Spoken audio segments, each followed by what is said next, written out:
Hi friends, welcome to Nidha Sew. നമുക്ക് ഇന്നൊരു plain കുർത്തിയിൽ ഒരു ഹാൻഡ് വർക്ക് ആണ് ചെയ്യാൻ പോകുന്നത്. അപ്പോൾ അതിനായിട്ട് ഞാൻ ആദ്യം തന്നെ നെക്ക് മാർക്ക് ചെയ്ത് വെച്ചിട്ടുണ്ട്. പിന്നെ ഓരോ ഇഞ്ച് അകലത്തിൽ ഇതുപോലെ ഡോട്ട് ഇട്ട് കൊടുത്തിട്ടുണ്ട്. ഫ്ലവേഴ്സ് ചെയ്യാൻ വേണ്ടിയിട്ടാണ്. താഴേക്കുള്ള റൗണ്ട് വരച്ചിരിക്കുന്നത് 1.5 ഇഞ്ചാണ് കേട്ടോ. അതിൻ്റെ ലെങ്ത് എടുത്തിരിക്കുന്നത് ഇതുപോലത്തെ 2 കളർ ത്രെഡാണ് എടുത്തിരിക്കുന്നത്. പേൾ കോട്ടൻ്റെ ത്രെഡാണ്. പിന്നെ ആവശ്യമായിട്ടുള്ളത് നോർമൽ ത്രെഡും നീഡിലുമാണ്. ഈ പേൾസ് കോർക്കാൻ വേണ്ടിയിട്ടാണ് കേട്ടോ, പേൾസ് ചെയ്യാൻ വേണ്ടിയിട്ടാണ് ഇതുപോലത്തെ ത്രെഡും നീഡിലും ആവശ്യമായിട്ടുള്ളത്. നമ്മൾ ആദ്യം തന്നെ ഡോട്ടിട്ട ഭാഗത്തെല്ലാം ആദ്യം ചെയ്യണത് പേൾസ് വെച്ച് കൊടുക്കുകയാണ് കേട്ടോ.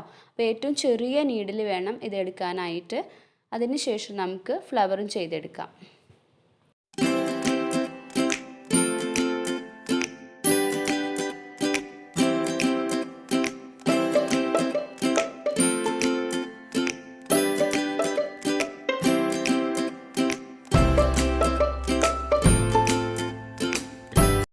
ഇനി നമ്മൾ പേൾ കോട്ടിൻ്റെ ത്രെഡ് 2 സ്ട്രാൻഡ്സിൽ എടുത്തിരിക്കുകയാണ്. എന്നിട്ട് ഈ ബീഡ് വെച്ചില്ലേ, നമ്മൾ ഈ പേൾ വെച്ചില്ലേ, പേളിനോട് ചേർന്ന് തന്നെ ഇതുപോലെ റിംഗ് നോട്ടാണ് ചെയ്തെടുക്കണത് കേട്ടോ.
ഇനി നമുക്ക് ബാക്കിയുള്ള ഭാഗമെല്ലാം വേറൊരു കളർ ത്രെഡ്, കുറച്ചുകൂടി ഡാർക്ക് ആയിട്ടുള്ളൊരു ത്രെഡ് എടുത്തില്ലേ, അത് വെച്ചിട്ട് ഫ്രഞ്ച് നോട്ട് വെച്ചിട്ട് ഫില്ല് ചെയ്തെടുക്കാം. പിന്നെ നമ്മൾ ഫ്ലവർ ചെയ്ത ആ സെയിം ത്രെഡ് വെച്ചിട്ടും ബാക്കിയുള്ള ഭാഗമെല്ലാം ഫില്ല് ചെയ്തെടുക്കാം കേട്ടോ. അവിടെ ഇവിടെ ആയിട്ട് ഇതുപോലെ നോട്ടിട്ട് കൊടുത്താൽ മതി.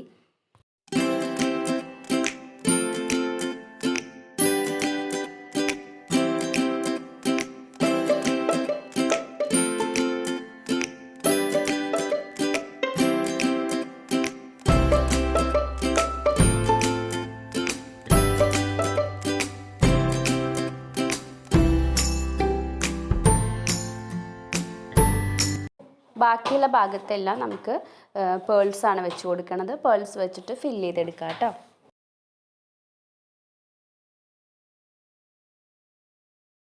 അതിനുശേഷം നമുക്ക് താഴെ ഭാഗത്തേക്ക് ബോഡി പാർട്ടിൽ ഞാനൊരു 8 ഇഞ്ച് താഴോട്ടായിട്ട് ഇതുപോലെ അവിടെ ഇവിടെയായിട്ട് ഒരു ഫ്ലവറും കൊടുത്തിട്ടുണ്ട്. അതിൻ്റെ ഇടയിലായിട്ട് ഒരു ബീഡും കൊടുത്തിട്ടുണ്ട്. അപ്പോൾ എല്ലാവരും ഒന്ന് ട്രൈ ചെയ്ത് നോക്കുക. നല്ല ഭംഗിയുള്ളൊരു ഡിസൈനാണ്. ഹാൻഡ് എംബ്രോയിഡറി ഒക്കെ ഇഷ്ടമായിട്ടുള്ള ആൾക്കാർ മറക്കാതെ ഞങ്ങളുടെ ചാനൽ സബ്സ്ക്രൈബ് ചെയ്യുക. ബെല്ലൈക്കൺ കൂടി എനേബിൾ ചെയ്യുമ്പോൾ ഞങ്ങൾ അപ്ലോഡ് ചെയ്യുന്ന കൂടുതൽ വീഡിയോസ് നിങ്ങൾക്ക് നോട്ടിഫിക്കേഷനായിട്ട് കിട്ടും. മറ്റൊരു വീഡിയോ ആയിട്ട് വീണ്ടും വരാം. താങ്ക്